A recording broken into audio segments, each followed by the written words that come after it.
Shalom, Bapak Ibu. Shalom sekali lagi. Shalom. Ya, saya mengucapkan selamat tahun baru 2026. Semoga di tahun ini kita menjadi lebih baik, kita menjadi pribadi yang berkenan di hadapan Tuhan. Saya undang Bapak Ibu untuk bangkit berdiri. Mari kita siapkan hati kita akan satu ujian Roh Kudus hadir di sini.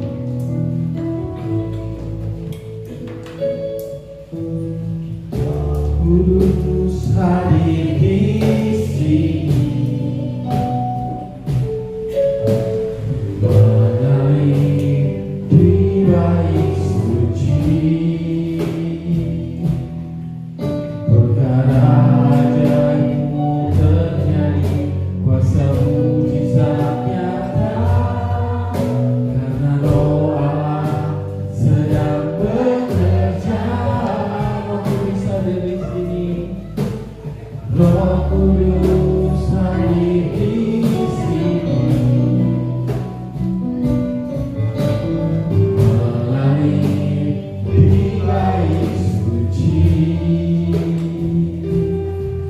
perkara ajaib-Mu terjadi, kuasa mujizat nyata, karena Roh Allah sedang bekerja. Tiada yang mustahil, tiada yang sukar, bila Roh Allah turut bekerja. Tiada yang mustahil bagi orang percaya, bila Roh Allah turut bekerja di antara kita. Kita katakan lagi, Roh Kudus hadir di sini. Roh Kudus hadir di sini, mengalir di bait suci, perkara ajaib-Mu terjadi, kuasa mujizat nyata, karena Roh Allah sedang bekerja. Tiada yang mustahil, tiada yang mustahil, dan tiada yang sukar, bila Roh Allah turut bekerja. Tiada yang mustahil bagi orang percaya, bila Roh Allah turut bekerja. Tiada yang mustahil, dan tiada yang sukar, bila Roh Allah turut bekerja. Tiada yang mustahil bagi orang percaya, bila Roh Allah turut. Tiada yang mustahil, tiada yang mustahil, dan tiada yang sukar, bila Roh Allah turut bekerja. Tiada yang mustahil bagi orang percaya, bila Roh Allah turut bekerja di antara kita. Bila Roh Allah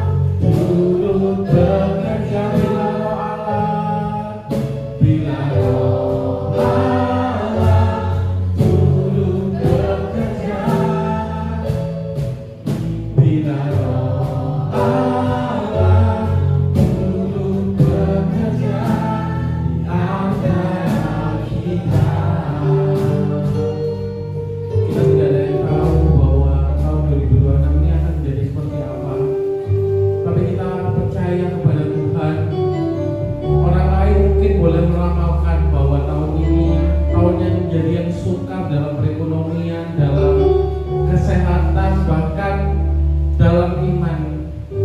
Tapi jikalau kita percaya kepada Tuhan, Tuhan pasti akan membukakan jalan. Tuhan pasti akan memulihkan iman kita. Terima kasih Tuhan, terima kasih. Terima kasih Tuhan. Mari kita akan sekali lagi Roh Kudus hadir di sini.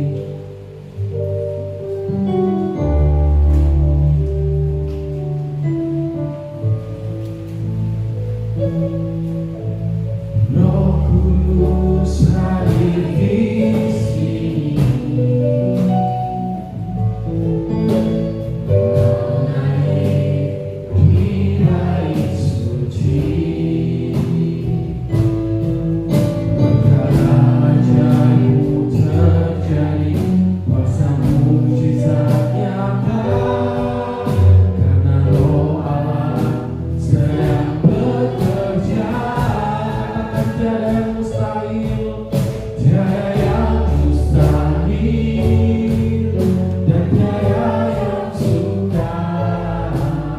Bila Roh Allah turut bekerja, tiada yang mustahil, tiada yang mustahil bagi orang percaya. Bila Roh Allah turut bekerja, tiada yang mustahil, tiada yang mustahil, tiada yang sukar.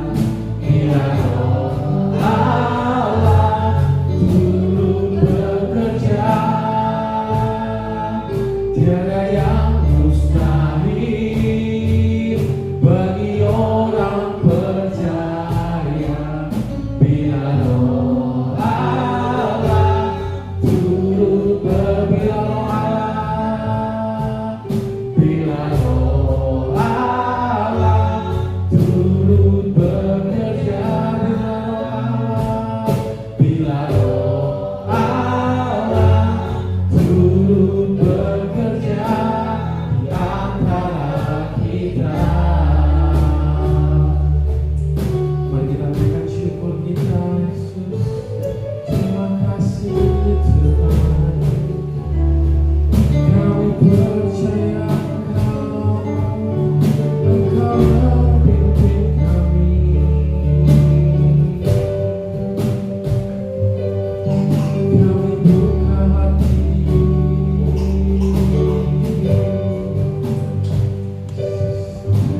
Terima kasih Yesus. Mari kita buka hati kita. Mari kita terima Tuhan di awal tahun ini. Kita nggak usah lihat tahun-tahun sebelumnya. Kita nggak usah lihat betapa dosanya kita tahun-tahun kita sebelumnya. Kita mulai dari awal lagi. Kita mohon ampun. Kita buka hati kita. Mari kita bertobat. Kita mulai lembaran baru lagi. Tuhan itu Maha Pengasih, Maha Penyayang. Tuhan itu mau memaafkan jikalau kita benar-benar sungguh-sungguh datang.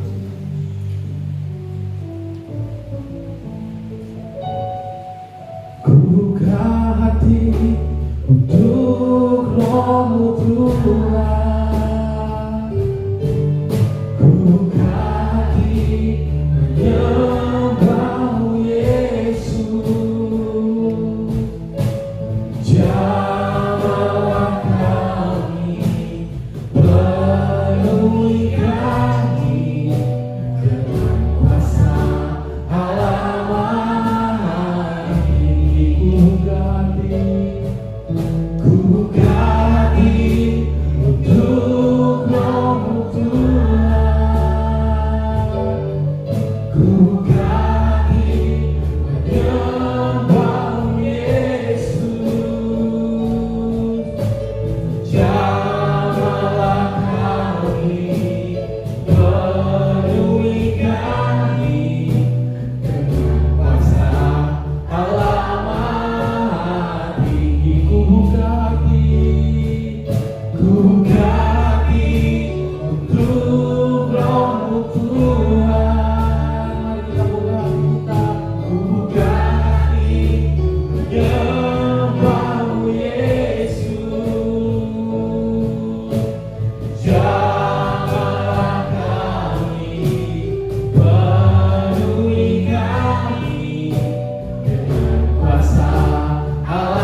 Engkau yang akan memberkati kami ya Tuhan sepanjang ibadah ini. Kami percaya Roh-Mu akan bekerja di tempat ini ya Tuhan. Engkau akan memberkati ibadah ini mulai dari awal, pertengahan hingga pada akhirnya ya Tuhan.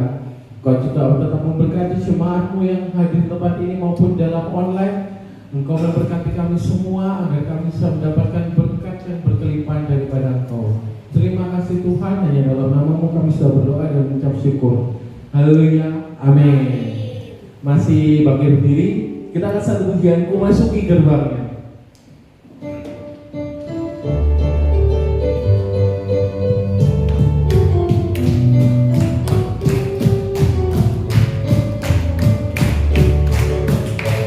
Memasuki gerbangnya dengan hati bersyukur, bawakannya dengan pujian.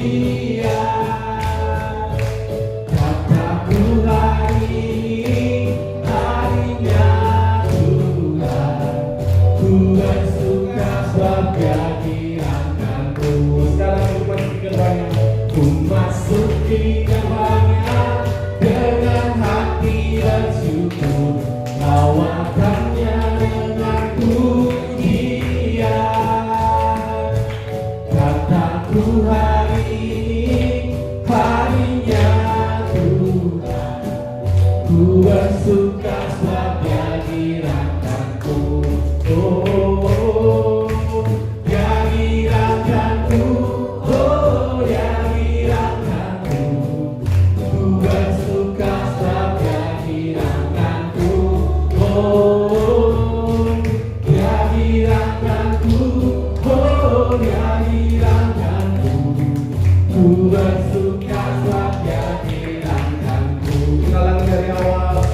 Memasuki gerbangnya dengan hati bersyukur, halamannya dengan pujian.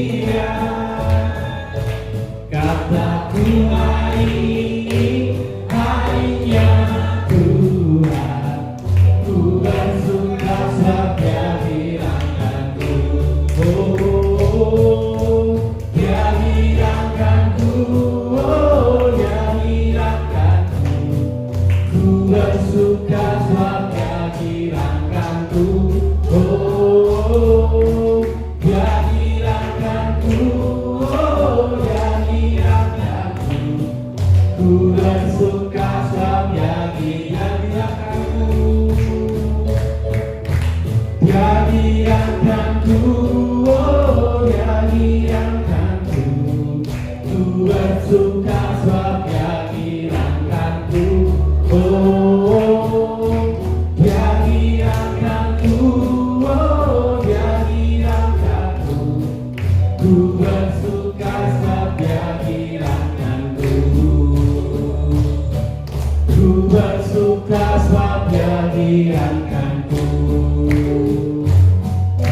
bersuka sebab Dia kirahkanku. Dan silakan itu duduk Bapak Ibu Saudara sekalian. Mungkin ada yang mau menyaksikan kita kasih Tuhan menuju tahun 2026 ini. Di tahun 2026 ini ada yang menyaksikan kita kasih Tuhan.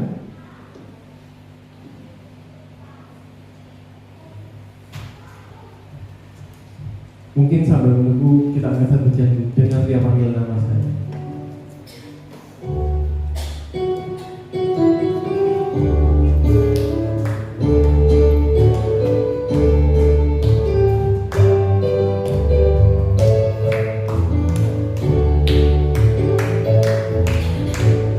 Dengar Dia panggil nama saya, dengar Dia panggil namamu. Panggil nama saya, juga Dia panggil namamu. Dengar Dia panggil nama saya, dengar Dia panggil nama saya, dengar Dia panggil namamu. Dengar Dia panggil nama saya, juga Dia panggil namamu. Oh, bilanglah.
Saya persilakan untuk persembahan bagi yang bertugas.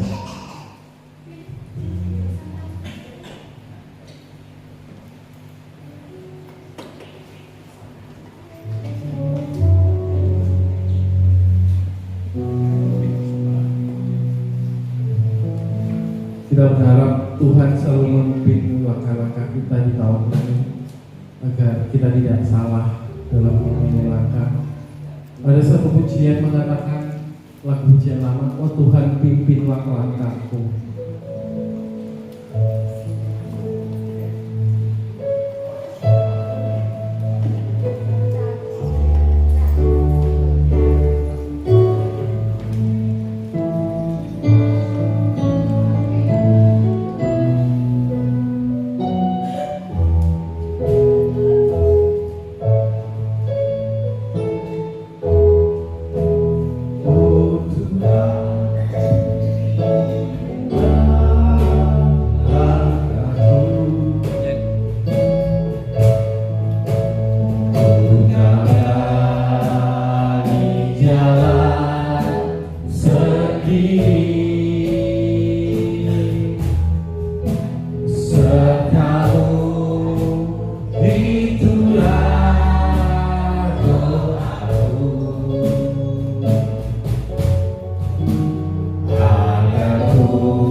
Tuhan,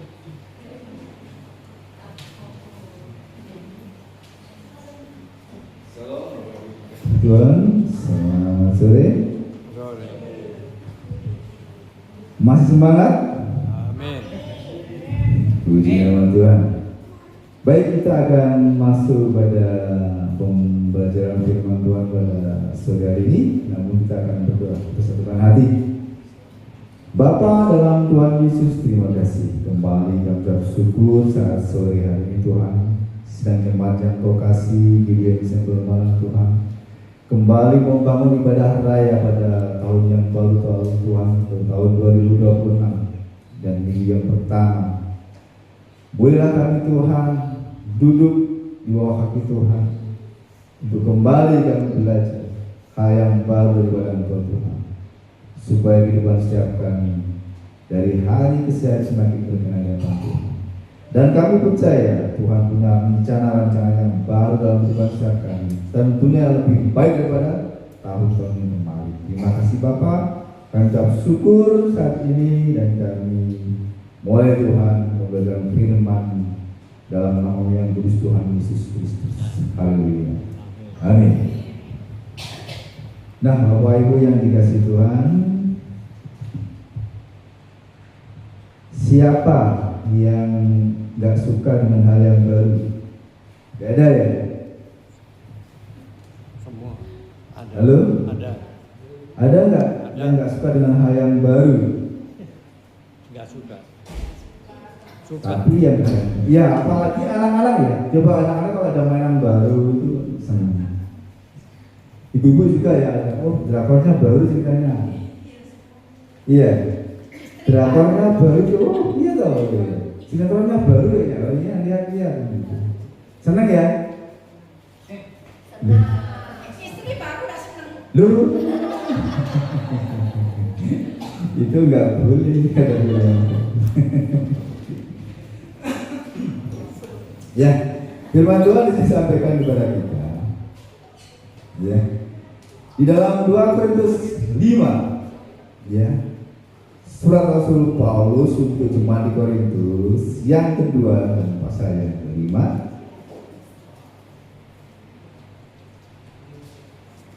Ayat 14 sampai 17. Coba ditampilkan di list teman-teman.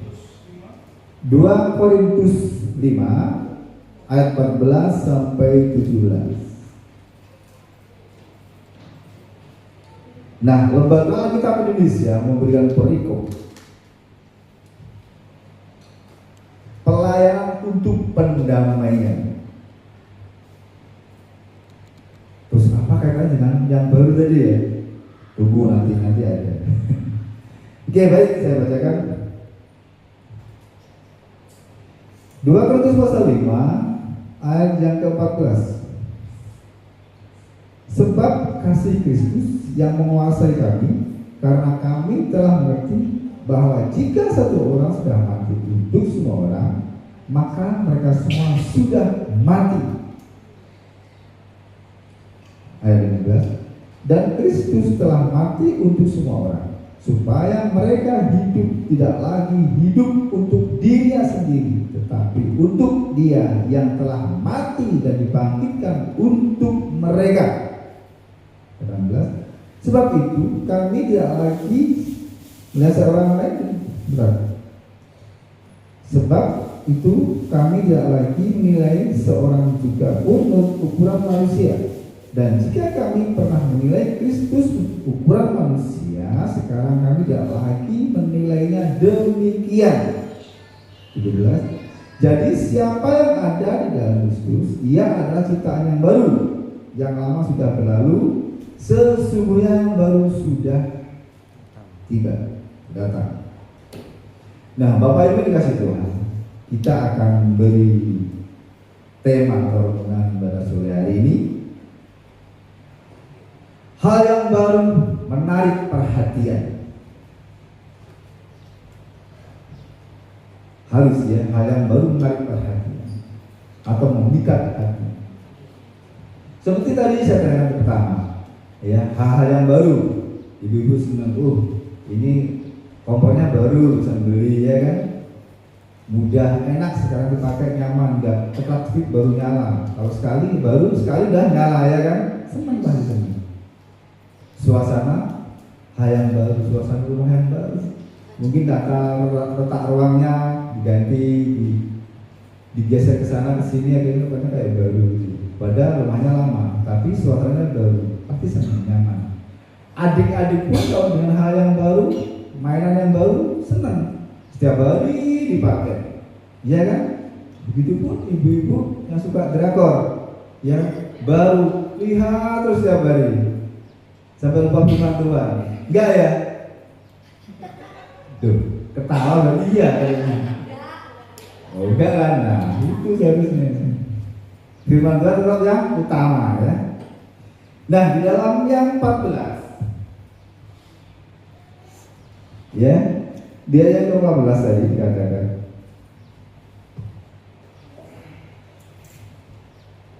dari sini kita sudah belajar, sebab kasih Kristus yang menguasai kami, karena kami telah mengerti bahwa jika satu orang sudah mati untuk semua orang, maka mereka semua sudah mati. Nah, hal pertama yang bisa kita pelajari dari ayat ini, kasih. Ya, kasih Kristus yang sudah mati untuk kita. Nah, tahun kemarin 4 hari yang lalu ya, kita telah memperingati kelahirannya Yesus Kristus di bulan Desember tahun 2025. Nah sekarang kita udah ada tahun baru 2026.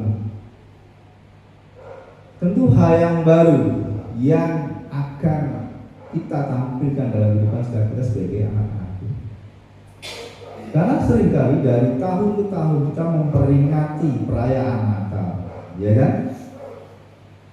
Dan tahun baru. Sadar nggak kalau kita merasakan hal itu kok begini-begini aja, ya kan? Kadang justru di perayaan Natal karena panitia-panitia kecil yang terbentuk, ada yang nggak cocok dengan seragamnya dan sebagainya, konsumsinya akhirnya berantem. Ya enggak? Ada yang geger soal makanan juga ada. Soal seragam nggak cocok, geger akhirnya pure. Ada. Tapi di sini nggak ada, di luar sana banyak. Di sini nggak ada. Nggak ada di sini, nggak ada. Dikasih apapun jadi. Iya. Tapi luar biasa, ya, aman di sini. Nyatanya dari tanggal 8 kita memperingati, ya, kita undang berapa? Bunika 90, yang datang lebih. Ya, Bunika nggak bagian makan, dia beli bakso sendiri. Kasihan ya. Tapi luar biasa, jadi berkat ya kan. Dari awal sampai selesai semuanya barang-barang baik, ya. Nah itulah yang terkadang tanpa kita sadari dalam perayaan Natal seperti itu. Nah seharusnya hal-hal seperti itu sudah tidak terjadi sebagai manusia-manusia yang baru dalam Kristus ya. Tetapi nyatanya di dalam kehidupan kita sebagai pengikut Kristus. Nah, hal pertama yang harus kita perhatikan adalah kasih. Kasih Kristus yang menguasai. Ya. Kalau kehidupan setiap kita, meskipun sebagai orang Kristen tahunan, mungkin kita lahir cepat langsung Kristen ya.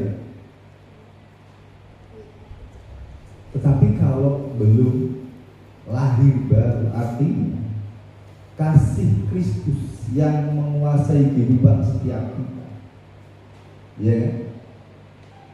Itu kayaknya kosong, Kristen yang kosong, kekristenan yang tidak ada isinya.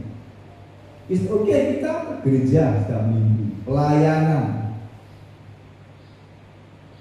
bahkan mungkin kita memberkati, bisa jadi pembicara handal, Tapi kalau tanpa kasih Kristus yang menguasai seluruh kehidupan kita, itu berbahaya. Karena kita melihat di luar sana banyak hamba Tuhan yang jatuh, hamba-hamba Tuhan besar jatuh dalam perzinahan, percabulan, korupsi dan sebagainya. Kenapa? Karena kasih Kristus tidak menguasai. Dia hidup dengan egonya sendiri, kemauannya sendiri, rancangannya sendiri. Padahal Kristus sudah mati untuk kita. Seharusnya Kristuslah yang telah berkorban untuk mati menggantikan kita yang seharusnya hidup. Itu menguasai seluruh kehidupan setiap kita sebagai orang-orang percaya. Makanya kalau kasih Kristus yang menguasai seluruh kehidupan kita, ada perubahan, ada dampak yang harus terlihat dalam kehidupan kita sebagai orang percaya. Nah, di tahun yang baru, mari kehidupan kita terus diubahkan oleh firman Tuhan yang senantiasa mengubahkan kehidupan setiap kita, membawa kita ke dalam kebenaran. Terkadang kita nggak tahu, nggak ngerti maksud Tuhan itu seperti apa, hidup itu seperti apa. Karena kalau kita melihat orang-orang dunia pun banyak yang baik, ya, banyak yang baik orang-orang dunia. Itu sudut pandang baik secara dunia, tapi beda sudut pandang baik atau benar di hadapan Tuhan. Bedanya di mana? Orang-orang dunia berbuat baik seperti dulu pernah kita bahas, pasti ada motivasi. Ya, kalau kamu berbuat baik sama aku, pasti aku berbuat baik sama kamu. Itu ukuran dunia. Tapi kasih Kristus mengajarkan, kasihlah musuh. Nah, ini yang gak mudah. Masa kita udah didamprat orang masih suruh mengampuni, masih suruh mengasihi? Kira-kira bisa nggak? Ya harus bisa. Seharusnya bisa, tapi kadang dapat balik aja. Diumpat lagi, lebih kenceng lagi kan gitu. Tapi itu kenyataan. Nah, disinilah jika kita belum dikuasai oleh kasih Kristus, hal-hal seperti itu sebenarnya sepele, tetapi bukan hal yang mudah. Tetapi kalau Kristus atau kasihnya yang benar-benar menguasai kita, Dia yang telah mati untuk kita dan sungguh-sungguh hadir hidup menguasai seluruh kehidupan kita, pasti ada perubahan dalam kehidupan kita sebagai orang-orang percaya. Nah, hal itulah yang baru dalam kehidupan orang Kristen, yang dilihat orang-orang dunia. Oh, orang Kristen itu beda ya. Murah sini, ya, suka menyapa, dibully, diolok-olok, didamprat pun diem aja, nggak membalas lagi. Orang suka. Lalu kalau dia didamprat, ikut damprat, rame ya gitu. Kalau mak-mak kan padu, kan begitu ya. Tapi di sana, di sini nggak, di luar sana banyak. Begitu, tetapi kita sebagai anak Tuhan ya lebih baik mengalah. Kalau udah selesai dampaknya baru dijalani. Kenapa sih tadi kok marah-marah sama saya? Apa salah saya? Kan diluruskan. Itu menyelesaikan masalah. Itulah kasih Kristus yang menguasai orang-orang percaya. Itu akan berdampak baik tentu dalam kehidupan kita sebagai orang-orang Kristen di tengah-tengah masyarakat sebagai orang percaya. Karena banyak orang Kristen yang belum percaya. Lupa bisa, bisa. Banyak orang Kristen yang masih suka mabuk, masih suka berantem, masih suka korupsi, masih suka nipu sana sini. Itu bukan orang Kristen yang percaya pada Tuhan. Kalau percaya sama Tuhan kan nggak mungkin. Wong Tuhan nggak mengajarkan seperti itu. Iya kan?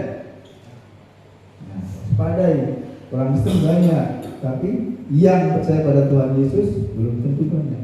Nah, puji Tuhan di antara kita semua kita percaya sebagai pengikut Kristus yang sejati kan? Kita adalah gereja yang sejati, ya. Gereja itu kita ini organisme. Karena apa? Tubuh kita ini bait Roh Kudus. Jika seseorang dipimpin oleh Roh Kudus, dia adalah gereja Tuhan yang sejati. Ya. Nah, tadi 15 mengatakan bahwa kasih Kristus menggerakkan kita. Ya. Karena kita menyadari bahwa Dia, Yesus Kristus, telah mati untuk semua, sehingga semua dianggap telah mati di dalam dosa. Artinya tidak ada lagi hal-hal yang berdosa, menjadi dosa, karena dosa telah mati dalam kehidupan kita yang sudah ditebus oleh kematian Kristus. Dia yang mati, satu orang yang mati bagi banyak orang, termasuk bagi kita yang percaya kepadanya. Tentu dalam penguasaan kasih Kristus. Kasih bukanlah perasaan semata, ya. Kasih Kristus kekuatan. Kasih Kristus itu kekuatan yang bisa mengubah sudut pandang, cara pandang kita kepada kehidupan di luar sana. Ya. Jadi kasih Kristus yang menguasai kita, mengubahkan sudut pandang, cara kita pandang kehidupan ini. Bagaimana kita sebagai orang-orang percaya, sebagai anak-anak Tuhan yang ditebus oleh kematian Kristus di dalam kasih, kita harus benar-benar hidup di dalam kuasa kasih. Karena kasih Kristus penuh kuasa yang bisa mengubahkan kehidupan seluruh kehidupan kita, cara pandang kita, sudut pandang kita, bagaimana kita menghargai, bagaimana kita menjalani hidup ini seperti yang Tuhan ajarkan. Bagaimana? Tentunya kita belajar dari firman Tuhan. Terus baca dengar firman Tuhan, pelajari, renungkan, dan melakukan. Itu harus. Ya. Hal yang kedua, hidup tidak lagi untuk diri sendiri. Itu hal yang kedua. Nah, seperti yang tertulis di dalam ayat 15, Kristus mati agar mereka yang hidup tidak lagi hidup untuk diri sendiri, melainkan untuk Dia yang telah mati dan dibangkitkan. Nah, ayat ini mengajak kita untuk mengubah fokus hidup kita dari kepentingan pribadi menjadi pelayanan kepada Kristus dan sesama. Dari pemahaman ini, kita harus mengubahkan fokus hidup kita. Kalau mungkin tahun kemarin hidup kita fokus pada diri sendiri, dengan hobi kita, dengan hal-hal dunia yang menyenangkan, memuaskan keinginan daging kita. Mungkin shopping di sana ke sini, belajar ini itu dan sebagainya, bukan salah. Tapi kalau itu menjadi fokus atau bekerja yang sampai menghabiskan banyak waktu di bekerja daripada hal-hal yang lain, sampai mengesampingkan kerohanian atau hidup di dalam pelayanan bagi Kristus. Tapi semua harus memang seimbang. Ya. Nah, tapi yang lebih fokus lagi adalah kepada Kristus. Sebab Dia telah mati untuk kita, supaya mengubahkan cara pikir kita, sudut pandang kita. Bagaimana kita menghargai hidup yang telah dibangkitkan dari dosa, dari kematian oleh karena dosa, bersama kebangkitan Kristus. Kita fokus, mengubah fokus hidup kita dari urusan pribadi, kepentingan pribadi secara individu ke dalam pelayanan kepada Kristus, sebab Dia yang telah mati bagi kita dan bangkit bagi kita, dan membawa kita ke dalam kebangkitan yang baru, dalam kehidupan yang baru. Sebab tanpa kebangkitan Kristus, kalau hanya karena kematiannya, tanpa kebangkitannya, sia-sia kata Rasul Paulus pengirian kita kepada Kristus. Sebab ketika dia mati, dia mengalahkan maut, mematahkan sengat maut, dia turun ke alam maut, dan ketika dia bangkit, kemenangan ada di dalam tangannya. Nah, kita sebagai pengikut mengalami hal yang sama. Kita mati bagi dosa. Artinya dosa sudah tidak menguasai kehidupan kita sebagai orang-orang percaya. Nah, setelah dosa tidak menguasai kehidupan kita, kita ubahkan fokus hidup kita kepada pelayanan Kristus, yaitu melayani Kristus dan sesama, seperti yang Tuhan ajarkan. Kasihlah sama manusia seperti mengasihi dirimu sendiri. Jadi ada sebenarnya berbeda ketika kita mengalami sungguh-sungguh kasih Kristus. Nah, itulah hal yang berbeda juga dalam kehidupan setiap orang-orang percaya. Kita melayani gereja sebagai WRC, sebagai pemain musik, sebagai pendoa, apapun dalam pelayanan di gereja. Berkunjung ya, mengunjungi teman-teman yang sakit, mendampingi yang mungkin lagi moodnya nggak baik, lagi sedih, lagi ada banyak hal problem yang dihadapi. Kita mendampingi, kita mendoakan, kita sharing, kita ngobrol dari teman curhat, itu membantu. Itu juga bagian pelayanan. Kita mendoakan, itu juga pelayanan. Tapi dengan hati yang tulus, tanpa motivasi ataupun ada tendensi yang lain yang bersifatkan hal-hal pribadi ataupun hal-hal ini. Nah, Kristus mau dalam kehidupan kita sebagai orang-orang yang sudah ditebus dalam kasih, setiap hari mengalami hal yang baru dalam perubahan-perubahan oleh karena firman Tuhan yang terus menuntun kehidupan kita, oleh karena kasihnya Kristus. Ya, jadi kita harus mengubah fokus hidup kita. Yang mungkin tahun kemarin kita masih suka atau senang memuaskan keinginan hati daging kita sendiri. Secara pribadi, apapun yang kita suka, apapun yang kita mau kita kerjakan tanpa memperhatikan atau memperdulikan saudara kita, juga pelayanan di gereja. Kan ada orang seperti di luar sana. Yang penting aku datang ke gereja, ya udah datang duduk diam, puji Tuhan dengan firman Tuhan pulang. Gak peduli temennya itu ada yang angkat kursi, ada yang takut.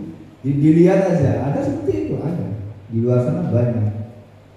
Gak peduli, padahal hal kecil, gak mau memperhatikan. Karena yang penting pikirannya udah datang ke gereja, udah beribadah, udah Tuhan. Itu sebetulnya kasihan orang seperti itu, karena mereka belum mengerti kasih, belum mengerti. Kalau sudah mengerti kasih Tuhan, nggak mungkin punya sikap seperti itu. Terkecuali dalam tanda kutip ada lagi sakit atau gimana ya, orang enak badan, kita nggak bisa maksa. Tetapi satu hal yang perlu kita perhatikan dengan sungguh-sungguh, mengubah fokus hidup kita kepada Kristus, pelayanan Tuhan dan sesama. Ya, itu hal yang baru. Dan ini mengajak kita untuk mengubah fokus dari kepentingan diri sendiri ya kepada pekerjaan Kristus. Nah, hal yang ketiga, pandangan yang baru terhadap manusia. Nah, Bapak Ibu yang dikasihi Tuhan, bagaimana selama ini kita memandang saudara kita, sahabat kita, yang mungkin setiap hari, kalau setiap minggu kalau ke gereja kita ketemu, itu di mobil, ya, di mobil kita duduk bersanding, jejer lah, ngobrol. Apa yang kita lihat dari sahabat saudara kita ini?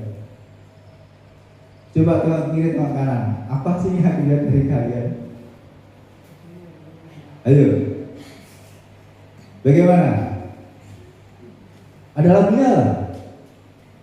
Kau sahabatku, kau saudaraku, tiada yang dapat memisahkan kita. Oh, oh,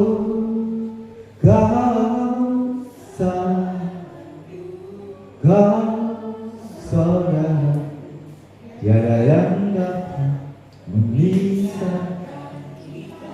Nah, bagaimana Bapak Ibu memandang orang lain? Sebagai apa? Sebagai sahabat, sebagai saudara, iya kan? Itu harus. Kalau di luar sana banyak keluar dari gereja, masuk angkot, adu mulut. Waduh, saya pernah begitu. Ini gimana sih baru ibadah udah padu di mobil? Kok aneh tadi di gereja ngapain tidur apa ya? Iya, saya pernah begitu. Ini gimana sih orang? Dia kan dah ruang ya. Ampun Tuhan. Ya, beda itu. Kalau itu suami istri beda ya. Di rumah tapi jangan diangkut.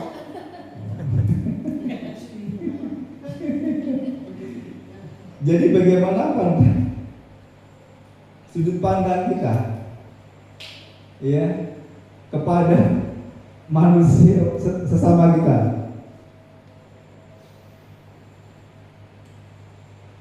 Sebagai sahabat, sebagai saudara. Nah, bagaimana sih sikap kita terhadap sahabat, terhadap saudara? Pasti berbeda. Iya. Seorang saudara, seorang sahabat pasti memperhatikan sahabat atau saudara yang lain, ya kan? Nah, kalau kita ngomong kau adalah sahabat, kau adalah saudaraku, ya kan? Terus dia sakit, kita diam aja. Mungkin dia lagi sedih, kita pura-pura nggak mau tahu, masa bodoh lah. Pura-pura nggak tahu aja, diam aja. Terus bagaimana kita bisa ngomong, kamu adalah saudaraku, kamu adalah sahabatku? Nah, hal itu mengubahkan sudut pandang kita kepada saudara kita, ya.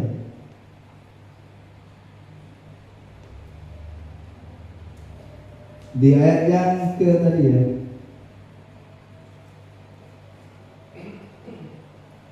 ayat yang ke 16 ya.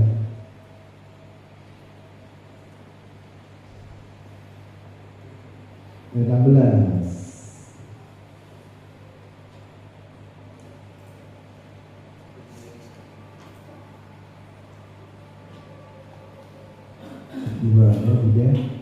Pandangan yang baru terhadap manusia.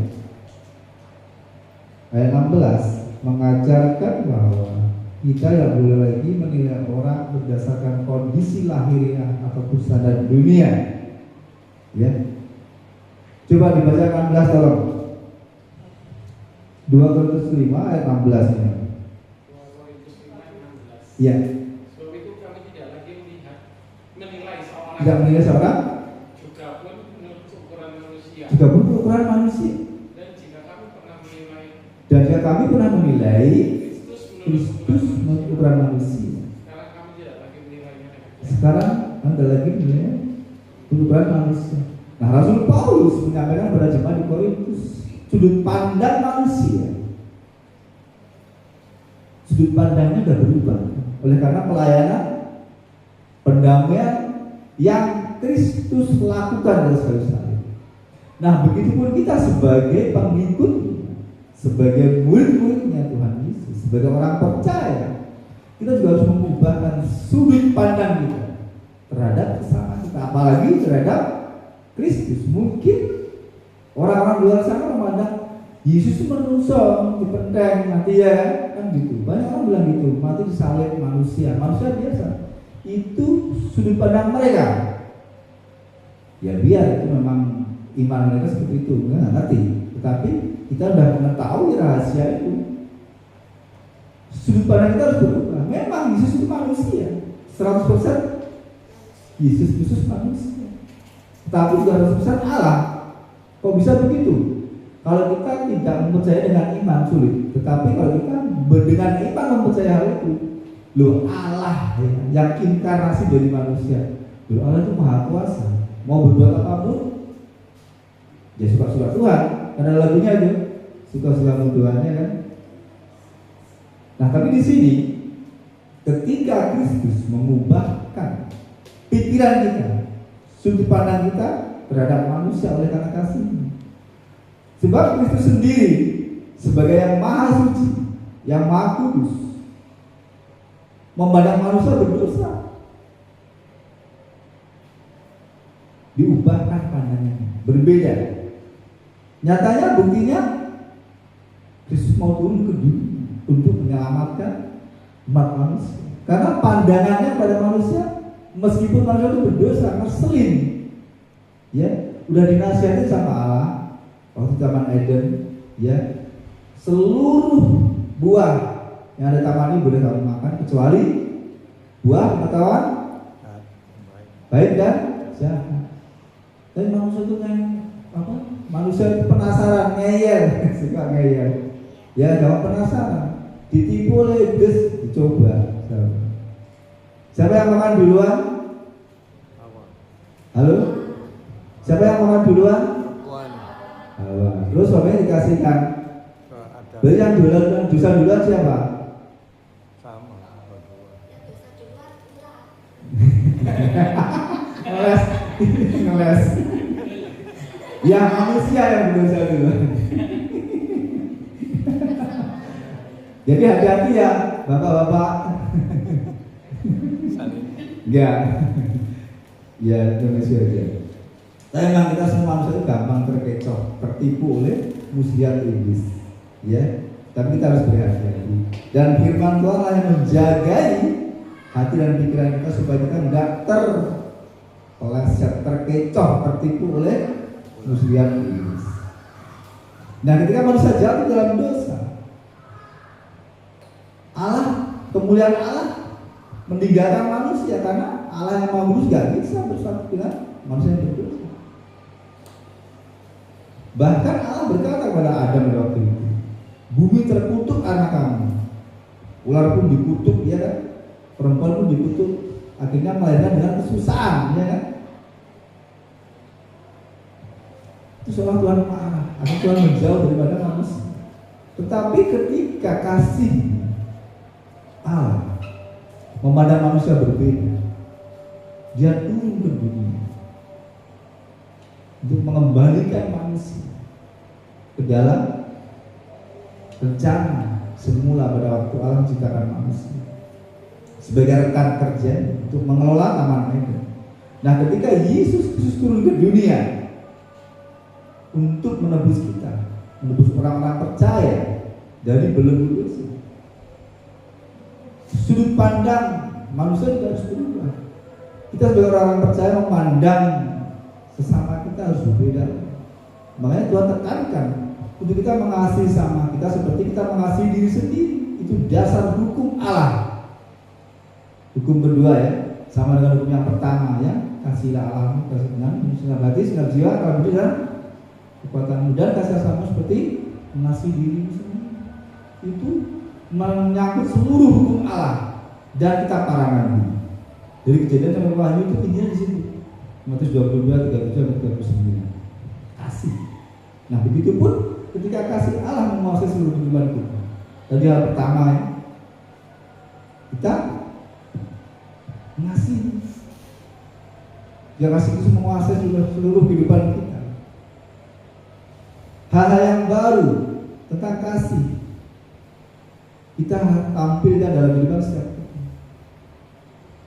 Dan yang kedua, bagaimana ketika sudut pandang kita, fokus kita berubah karena kematian Kristus, kasih Kristus yang mengubahkan kehidupan kita harusnya berdosa, mati oleh karena maut dosa itu. Karena dia sendiri sudah mati bagi maut itu. Akhirnya kita dimenangkan. Nah, fokus kita harus berubah kepada Kristus dan sesama dalam pelayanan. Nah, hal yang ketiga, ya, sudut pandang kita kepada sesama kita berbeda. Mungkin kemarin Kalau aku lihat Ibu Sunati itu gimana gitu. Kadang ini lagi Bu Nati lagi, Bu Nika lagi. Kan gitu. Kabarnya gitu aja. Ketemunya Bu Nika, Bu Nati, Mas Dada, jenuh. Ya mungkin ini lagi. Kayaknya gimana gitu. Nah itu harus diubahkan. Sedikit pun nggak boleh ada perasaan seperti dalam hati setiap kita. Siapapun yang kita temui, pandangan kita berbeda. Oh dia saudaraku. Ditanyakan, halo Bu Nika, Bu Nati, Mas Dada, gimana kabarnya? Sehat ya, puji Tuhan, alhamdulillah. Gitu lah. Itu yang harus memperhatikan tapi dengan tulus. Itu yang berajar, saling memperhatikan. Ya. Nah, dalam hal ini kasih Kristus itu benar-benar nyata dalam kehidupan orang-orang percaya. Dan ketika hal itu terlihat oleh orang-orang dunia, maka hal yang baru tadi yang seperti di awal saya katakan bahwa orang Kristen itu berbeda itu. Apalagi di tahun yang baru ini ya, mari kita bersama-sama untuk terus belajar dari dalam firman Tuhan yang akan menuntun hidup setiap kita ke dalam hal-hal yang baru tentang bagaimana Kristus mengajarkan kehidupan kita yang sungguh-sungguh di dalam Kristus, yang merefleksikan, yang mengaplikasikan kasih itu sendiri di dalam kehidupan setiap kita, supaya kekristenan kita nggak kosong, tetapi selalu ada hal yang baru yang kita tampilkan sebagai orang-orang percaya. Nah di tahun 2026 ini Tuhan akan merencanakan membuat hal yang baru dalam kehidupan setiap kita. Siapkan wadah hati kita untuk itu. Sebab Tuhan tidak akan bisa memberi hal yang baru kalau kita belum mempersiapkan wadahnya. Ya kan? Siapkan hati kita, pikiran kita untuk fokus pada Kristus dan pelayanannya, juga kepada sesama. Tuhan akan membuat rencana hal yang baru yang luar biasa dalam kehidupan setiap kita. Mari kita berdoa. Bapa dalam Tuhan Yesus, terima kasih kami ucap syukur dengan kuasa Tuhan untuk firman-Mu yang boleh kami renungkan pada saat sore hari. Biar Tuhan menolong kami supaya memeteraikan dalam hati kami, menorehkan dalam roh hati kami firman-Mu yang hidup, supaya jadi rema dan mengubahkan kehidupan setiap kami. Mengembalikan kami Tuhan pada pemahaman pengertian yang baru akan kebenaran firman, supaya kami punya sudut pandang yang baru. Dan biarlah di tahun yang baru ini Tuhan kami jadi lebih baik daripada tahun kemarin. Dan Tuhan akan terus menolong kami untuk membawa kehidupan kami semakin berkenan di hadapan Tuhan. Terima kasih Bapa, kami ucap syukur dalam nama-Mu yang kudus Tuhan Yesus Kristus. Haleluya. Amin. Terima Tuhan. Waktu saya kembalikan.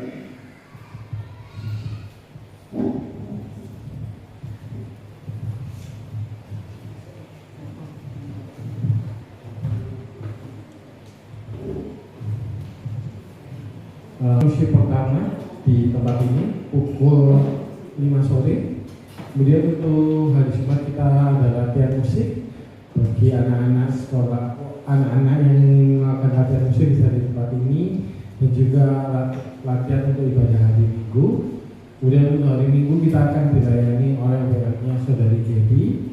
Kemudian untuk firman Tuhannya dari Bapak Wenfi. Ya. Oke, demikian untuk waktu semangat selama 1 minggu ke depan. Ada tambahan lagi begitu? Tidak ada?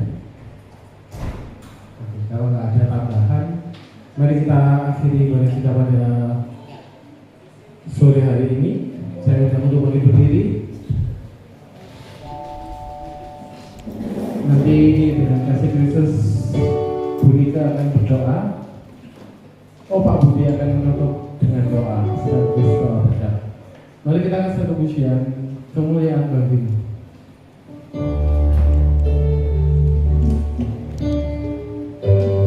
Kemuliaan bagimu di tempat mana tinggi.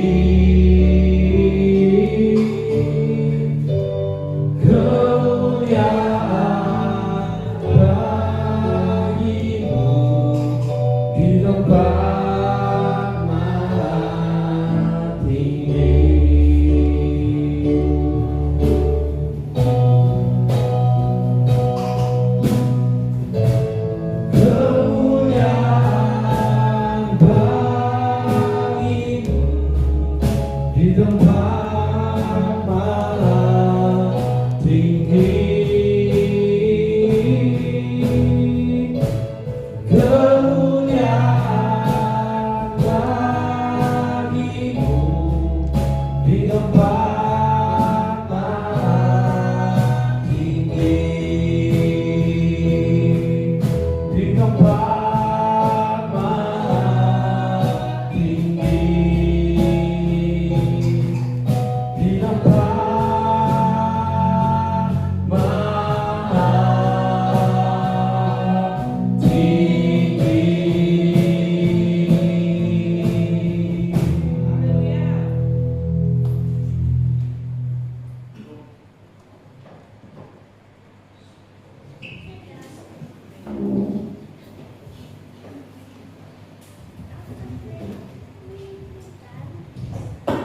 Baik, Bapak Ibu yang kasih Tuhan, kita akan satukan hati kembali, kita akan berdoa.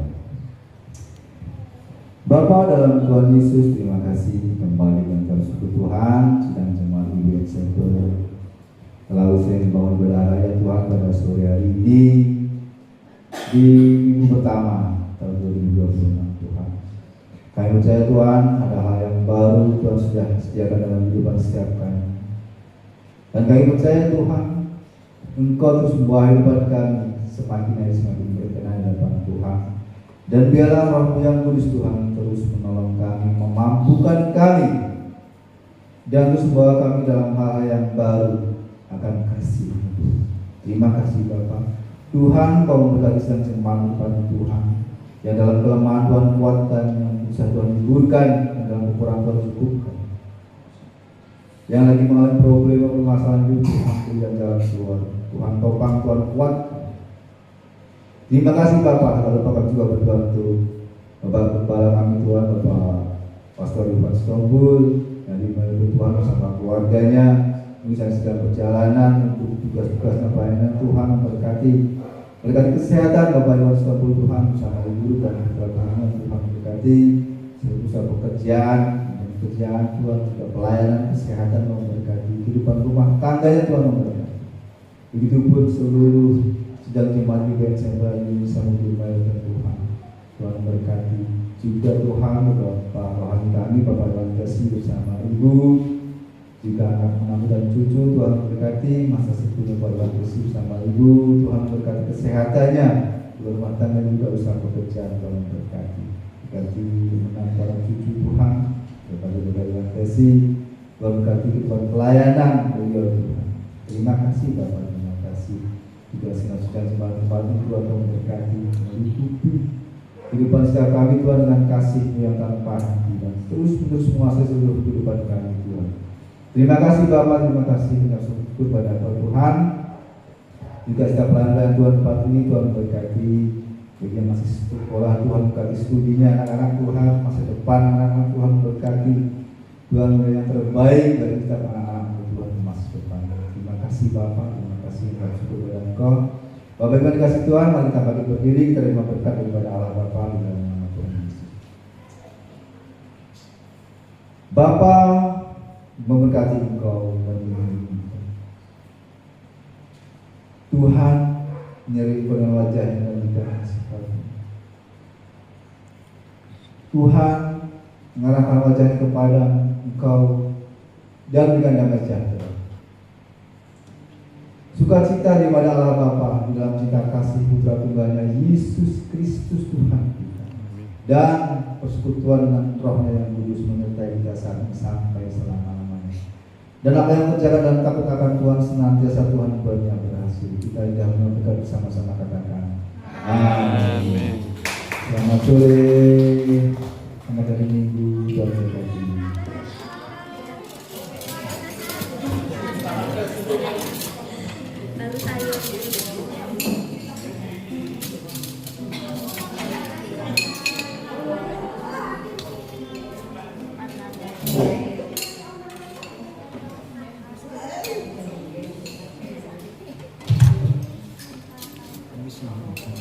Ya, harus nyemplung ya. Kita harus sini acara pada nyemplung.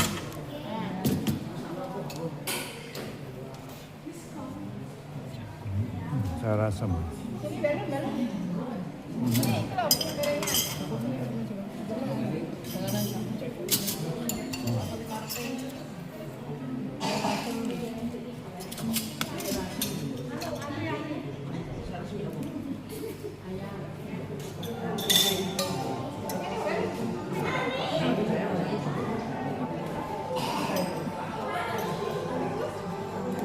Timbak noy bila nak kuah-kuah itu. Kalau enggak ngawur ya. Cakar-cakar. Timbak noy.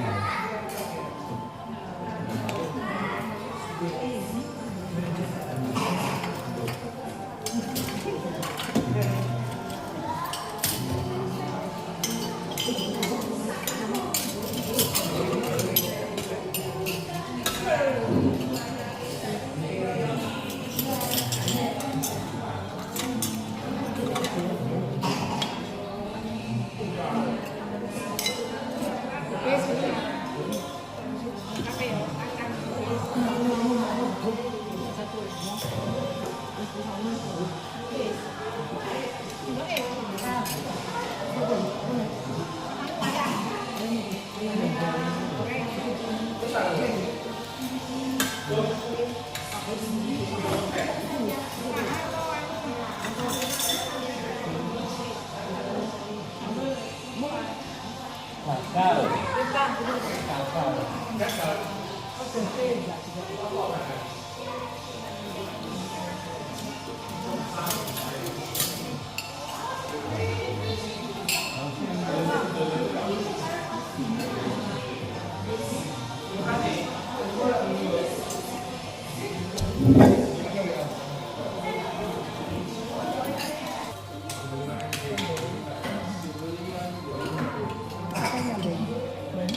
kape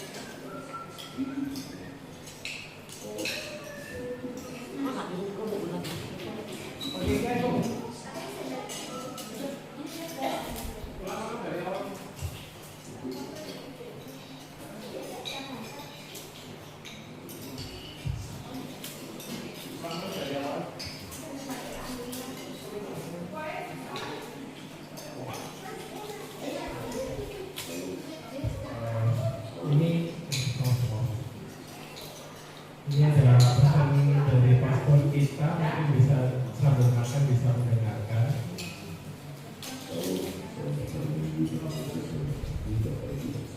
Kalian sesungguhnya hidup ini adalah hari minggu pertama di akhir yang kedua kita sedang melakukan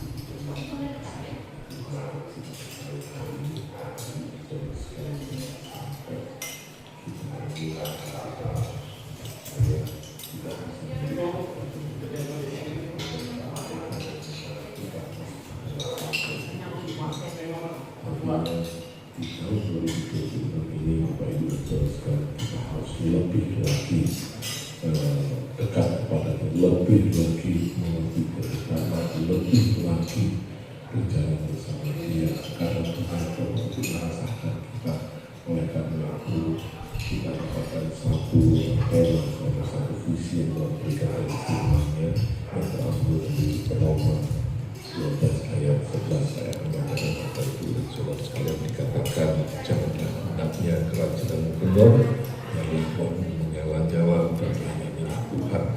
Nah, roh yang menyala-nyala ini menjadi satu tema atau dalam bahasa Inggrisnya spiritual fervor, Bapak Ibu semuanya. Nah, spiritual fervor ini Bapak Ibu semuanya banyak yang untuk mulai redup bagi orang percaya. Maka firman Tuhan ini jelas-jelas mengingatkan kepada setiap daripada kita dapatkan keselamatan, kita dapatkan kebaikan Tuhan karena kemurahan-Nya, bukan karena usaha kita atau kekuatan kita sendiri, atau kita memang baik dan hebat sehingga kita bisa selamat, tapi karena kemurahan mercy-Nya Tuhan Bapak Ibu semuanya. Makanya Bapak Ibu baca di ayat di pasal 11 sampai kepada pasal 12 ini sendiri dimulai dengan kata, oleh karena itu Bapak Ibu semuanya, karena kemurahan Tuhan serahkanlah tubuhmu. Nah, luar biasa Bapak Ibu semuanya. Artinya apa? Untuk membuat kita lebih berapi-api Bapak Ibu semuanya, kita menyala-nyala. Satu yang pertama Bapak Ibu semuanya, kita harus mempraktekkan Bapak Ibu semuanya